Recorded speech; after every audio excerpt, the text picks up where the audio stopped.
I'm Dr. David Hill, and today we're going to talk about how to clear the eustachian tubes. Now, the first question is, what are eustachian tubes? Eustachian tubes connect the middle ear, that's the air-filled space on the inside of the eardrum.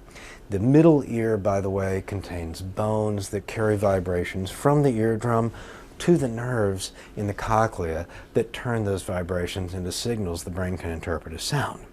The middle ear is filled with air, and normally it needs to be pretty much at the same pressure as the air in the outside world so that the eardrum can vibrate and function. If the pressure becomes too great or too small within the middle ear, that can lead to pain. You can also get fluid in the middle ear and even pus, that's a middle ear infection, or otitis media. Now, the eustachian tubes connect the middle ear into the inside of the nose, and they allow air to go back and forth. However, they're very thin tubes, and if they become clogged for some reason, air pressure and fluid can build up in the middle ear. So it's nice to keep them open. How do you do that? Well, the most common reason that they become clogged is colds, viral infections in other words, or also allergies. Unfortunately, with a cold, there's not a whole lot to do. With children, we really discourage the use of decongestants these days. Those include medications like pseudoephedrine or phenylephrine that you might find in Tylenol Cold or in Pediacare or other children's cold formulas. So we know they don't work very well. We know there's a high risk of side effects with these drugs.